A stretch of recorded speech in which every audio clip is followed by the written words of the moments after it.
এমন এক ভয়ঙ্কর জাতি যার উত্থান মানব জাতির ধ্বংসের কারণ হবে। এ জাতির নারীরা হাজার হাজার সন্তান জন্ম দিতে সক্ষম এবং এদের সংখ্যা একজন মানুষের তুলনায় শত শত। কিন্তু এই মানুষগুলো এখন কোথায় বন্দী আছে? তারা কি অন্য গ্রহে বন্দী হয়ে আছে? জুলকারনাইনের যাত্রা কি মহা আকাশ ভ্রমণ ছিল? আজকের এই ভিডিওতে আমরা আজুজ মাজুজের কোরআনের ঘটনাকে আধুনিক বিজ্ঞান ও জ্যোতির্বিদ্যার আলোয় উপস্থাপন করব। জুলকারনাইন ছিলেন আল্লাহর একজন উত্তম বান্দা এবং একজন রাজা, যাকে পৃথিবীর একটি বড় অংশে শাসন দেওয়া হয়েছিল। পবিত্র কোরআনে জুলকারনাইনের 3টি সফরের কথা বর্ণনা করা হয়েছে। এই যাত্রা ছিল খুবই অদ্ভুত এবং শিক্ষণীয়। আপনার প্রথম ভ্রমণ ছিল পশ্চিমে, যার উদ্দেশ্য ছিল পানি খোঁজা, কিন্তু আপনি ব্যর্থ হয়েছেন। আপনি পূর্বে দ্বিতীয় সফর করলেন, যেখানে সূর্য উদয় হচ্ছিল। সেখানে আপনি একটি যাযাবর ও অসভ্য জাতির সাহায্য করলেন। তৃতীয় এবং অদ্ভুত যাত্রা ছিল উত্তরে। এই যাত্রায় আপনি একটি বিন্দুতে পৌঁছেছেন, যার নাম ছিল সাদ্দান, মানে 2 পাহাড়ের মধ্যবর্তী স্থান। এখানে একটি জাতি বাস করত, যারা এমন একটি ভাষায় কথা বলতো যা বোঝার বাইরে। ওই লোকেদের সাথে আপনি ইশারায় কথা বললেন। ওখানকার লোকেরা আপনার কাছে অভিযোগ করে যে পাহাড়ের ওই পাশে এক জাতি বাস করে, যার নাম আজুজ মাজুজ। এই লোকেরা অত্যাচারী এবং আমাদের ওপর অত্যাচার করে, তাই তাদের বিরুদ্ধে ব্যবস্থা নিন এবং আমাদের সাহায্য করুন। ইতিহাসিকরা লিখেছে যে আজুজ মাজুজ নূহ আলাইহিস সালামের 3য় পুত্র ইয়াফিসের বংশধর। তাদের জনসংখ্যা অনেক। তারা হিংস্র এবং অসভ্য। তারা পশুর মতো জীবনযাপন করে এবং গুহায় বাস করে। তারা বাইরে এসে ফসল ও শাকসবজি খেয়ে ফেলে। তারা এতটাই বন্য যে তারা মানুষ, বন্য প্রাণী, সাপ, বিচ্ছু, গিরগিটি এবং সমস্ত ধরনের প্রাণী খায়। তাই ওই লোকেরা আজুজ মাজুজের অনিষ্ট থেকে তাদের বাঁচানোর জন্য আপনার কাছে কান্নাকাটি করল এবং বলল, বিনিময়ে আমরা আপনাকে কিছু সম্পদ দেব। এতে জুলকারনাইন বললেন, তোমাদের সম্পদের আমার দরকার নেই। আল্লাহ আমাকে সব দিয়েছে। শুধু আপনারা আমাকে সাহায্য করবেন যাতে আমি ওই 2 পাহাড়ের মাঝে একটি প্রাচীর তৈরি করতে পারি। তাই আপনি সেখানে মাটি খুঁড়ে গলিত তামা এবং তার উপর লোহার প্লেট দিয়ে তার মধ্যে কাঠ এবং কয়লা ভরে আগুন জ্বালিয়ে দিলেন। এভাবে ওই প্রাচীরটি পাহাড়ের উচ্চতার সমান উঁচু করে দিলেন।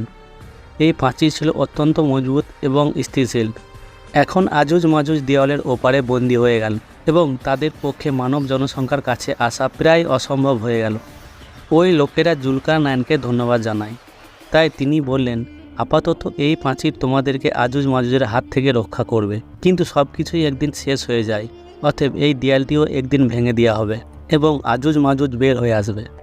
হাদিস অনুসারে আজুজ মাজুজ প্রতিদিন ওই প্রাচীর ভাঙতে থাকে এবং যখন তারা সারাদিন কঠোর পরিশ্রম করে এটি ভাঙার কাছাকাছি আসে, তখন তাদের সর্দার বলে, চলো বাকিটা আগামীকাল ভাঙব। কিন্তু পরের দিন যখন তারা আবার ভাঙতে আসে, তখন আল্লাহর কুদরতে ওই প্রাচীর আবার মজবুত হয়ে আগের অবস্থায় ফিরে আসে। কিন্তু যখন ওই দেওয়াল ভাঙার সময় আসবে, তখন তাদের মধ্যে একজন বলবে, আগামীকাল ইনশাল্লাহ ওই প্রাচীর ভেঙে ফেলব। তাদের ইনশাল্লাহ বলার বরকতে আগামী দিন দেওয়ালটি ভেঙে যাবে। সেই সময়টা কিয়ামতের কাছাকাছি হবে। প্রাচীর ভেঙে যাওয়ার পর আজুজ মাজুজ বের হবে এবং পৃথিবীর সমস্ত জায়গায় অশান্তি ও বিশৃঙ্খলা দেখা দেবে। ঝর্ণা ও নদীর পানি পান করে নেবে, পশু এবং গাছপালা খেয়ে নেবে এবং তারা ছুটে যাবে পৃথিবীর প্রতিটি পাহাড় ও উপত্যকায়। আজুজ মাজুজ কে এবং সেই প্রাচীর আজ কোথায়? এই সম্পর্কে প্রতি যুগে পণ্ডিত ও গবেষকদের বিভিন্ন মত ও ব্যাখ্যা রয়েছে এবং এর মধ্যে অনেক পার্থক্য রয়েছে। প্রথম তথ্যগুলো তাতার এবং মঙ্গল ছিল আজুজ মাজুজ, যারা একাদশ শতাব্দীতে ইসলামিক দেশগুলোকে আক্রমণ করে সর্বনাশ করেছিল। দ্বিতীয় হলো ইউরোপ এবং আমেরিকান জাতি আজুজ মাজুজ, কারণ খ্রিস্টান সাহিত্যে তাদেরকে গগ অ্যান্ড ম্যাগগ প্রজন্মের সাথে যুক্ত করা হয়েছে, যারা 18 দশকে বিশ্বের বিভিন্ন স্থান দখল করে প্রচুর লুটপাট করেছে। তৃতীয় তথ্য হলো তুর্কিরা আজুজ মাজুজের বংশধর, যারা মধ্যযুগে সমগ্র মধ্য এশিয়াতে তাদের শাসন প্রতিষ্ঠা করেছিল।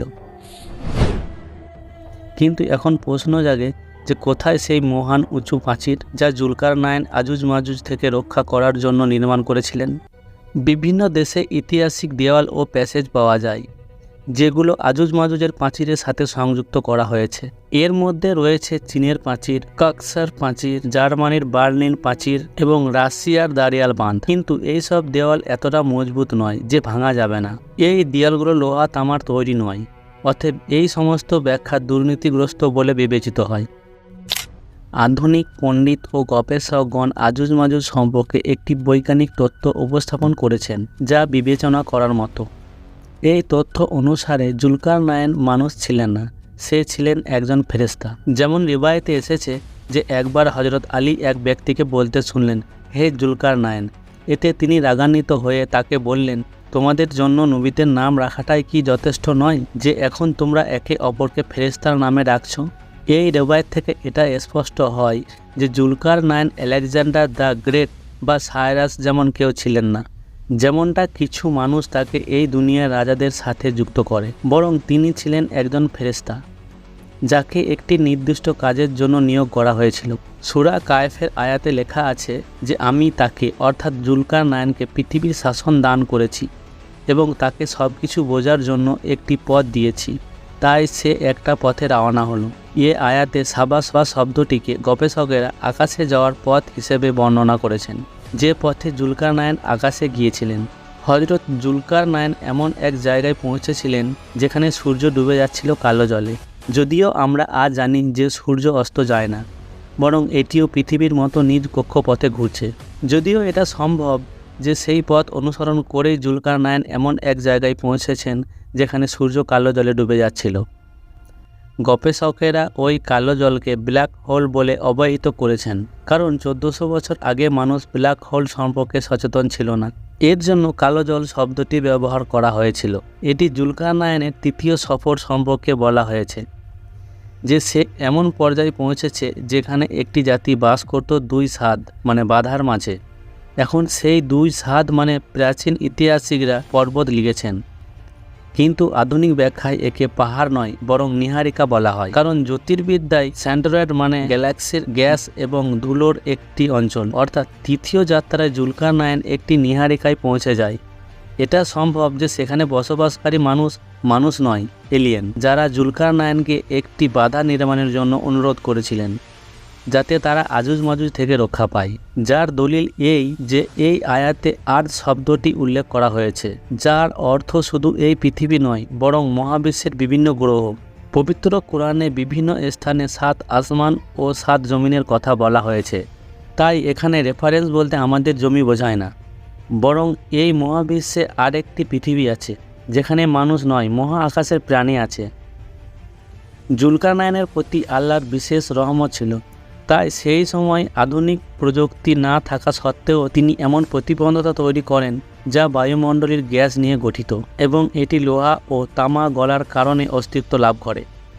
এই বাধা গ্রহের চারপাশে একটি প্রাচীর তৈরি করেছিল যেখানে আজুজ মাজুজ বাস করত, আর এভাবে তারা ওই গ্রহে বন্দী হয়ে গেল। এটি একটি নতুন তথ্য নয় যা শুধুমাত্র আজকের আধুনিক বৈজ্ঞানিকের জ্ঞান অনুসারে প্রমাণিত হয়েছে, বরং সাহাবায়ে কেরামরাও এই একই মত ছিল। যেমন কাব ইবনে আহবার দাবি করেছিলেন যে জুলকারনাইন তার ঘোড়াটিকে একটি তারার সাথে বেঁধেছিল। তখন মুয়াবিয়া তাকে এই ধরনের কথা বলতে নিষেধ করেন, কারণ তখন মানুষ এই ধরনের কথা বোঝার লায়ক হয়েছিল না। অনুরূপভাবে হযরত আলী রাদিয়াল্লাহু আনহু বলেছিলেন যে আল্লাহ মেঘকে নির্দেশ দিয়েছিলেন যে জুলকারনাইন যেখানে চাই সেখানে যেন নিয়ে যায়। মোট কথা, জুলকারনাইনের এই সফর শুধু মহা আকাশ ভ্রমণ ছিল না, বরং এটা ছিল সময়ের যাত্রা। এখন বৈজ্ঞানিক বলছে এই ধরনের পোর্টাল থাকতে পারে যার মাধ্যমে আমরা না শুধু মহাবিশ্বের অন্য অংশে ভ্রমণ করতে পারি, এতে সময় ভ্রমণও সম্ভব। এটাও হতে পারে যে আজুজ মাজুজ এলিয়েন যারা অন্য গ্রহে বন্দী আছে, কারণ আমাদের এই পৃথিবীতে যার সংখ্যা আজ আরবে পৌঁছেছে, এমন তো অবস্থায় আজুজ মাজুজের এত বড় সংখ্যা যারা নদীর পানি শেষ করে দেবে, তাদের এই পৃথিবীতে থাকা সম্ভব নয়। এছাড়াও আজ বিশ্বে মহাদেশের প্রতিটি অঞ্চল এবং দ্বীপ আবিষ্কৃত হয়েছে, আর এখন পৃথিবীর এমন কোনো কোণা বাকি নেই যেখানে মানুষ পৌঁছাতে পারে নাই। তাহলে কি করে সম্ভব যে এত উঁচু প্রাচীর আর তাতে বন্দি জাতিকে আবিষ্কার করা গেল না?